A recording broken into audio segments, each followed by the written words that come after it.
instead called to have it picked up and redelivered. Why? As he explained in a viral Facebook post, because he is black. In Carter's post, which so far has more than 210,000 likes and 120,000 shares, he explained neither he nor his teenage sons could walk it over because there was a, quote, realistic chance that a neighbor would see them as a threat and call the police or even pull a gun. Carter cited the recent story of a Michigan 14-year-old named Brennan Walker, who was lost and knocked on a door to ask for directions. The homeowner, afraid Walker was a burglar, summoned her husband, who opened fire on the teen. So Carter wrote, quote, I can't trust that my white neighbors won't see me, a Harvard-educated lawyer, or my 14-year-old honor student son as a roaming homicidal maniac. This is what it's like to be black in post-racial America. In response, his post was flooded with 79,000 plus comments, both from sympathizers and from those calling him a racist. Carter then asked in a subsequent post, so why all the vitriol? Because I'm afraid for my children? And even if my fear was completely irrational, is that a reason for anger and hatred?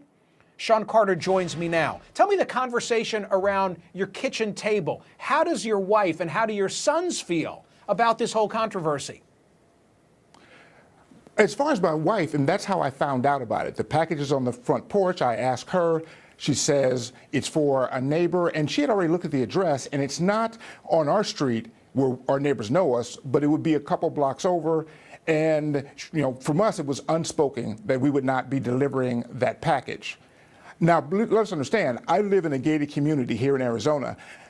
We have gates for a couple reasons. One, we want to keep the old people from running off, and that's a problem. But also, there's a reason that you have gates, and it's not to keep the rich people out. It's to keep out the undesirable element, whatever that might be. Now, right now, I have a suit on. I don't look like the undesirable element, but in a hoodie, all right, in what weekend attire, I would look like the person you'd call, all right, to worry about your neighborhood. I wasn't going to subject myself or my 14-year-old sons to that.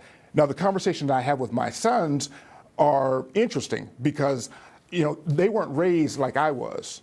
I'm straight out of Compton, and I don't just mean I have the T-shirt and I saw the movie. I have it on my birth certificate. I was always, right? I was raised knowing I was black. I have to tell you that my sons had to be taught. I had a conversation with my youngest son once and explained to him that he was black, and he was like, no, I'm light brown. And I was like, well, let me explain to you what this means. And so we're having these conversations quite often, and it's funny, their reactions are a lot like probably some of your, some of the critics on Facebook. I took the kids to see Hidden Figures last year, almost had to pull a gun on a couple of them to get them to go see it. And my oldest said to me, Dad, you just want me to go see this movie because you want me to hate white people. And I had to explain to him, son, that's only 90% of it. All right. The other percent is I want him to understand where his history comes from, and they have to understand that things are just different for us. You know, it's not horrible. I take from this. By the way, I appreciate the levity. Send your emails to Sean Carter when you add up that 90% reference he just made. The 14-year-old, it sounds to me like the 14-year-old saying, Dad, just let me take the package. Well, no, that would be like the 23-year-old. The 14-year-old is just starting to get some of these things. So let me give you a great example. And this is what's amazing to me. The post I had, this is a twinge of blackness. You know, if you can compare being black to a chronic illness like back problems or knee problems, this is just a twinge, something that you go, oh, I'm black, and move on. This doesn't ruin your whole day. But he's starting to understand that there are things he can and cannot do. So let me give you a more serious one. One day he's out playing with the kids and they have these airsoft guns. You know those, the toy guns. Yeah. And I had to explain to him that that's not something he can do outside of our home anymore, because you cannot be a young black boy holding anything that looks like a weapon. And at first he didn't really understand until I showed him the Tamir Rice video. And I tried to explain to him that this is just, one of the limitations that you'll have in life. Now, trust me wrong. I'm not saying that he's going to be totally limited. Life is going to be horrible.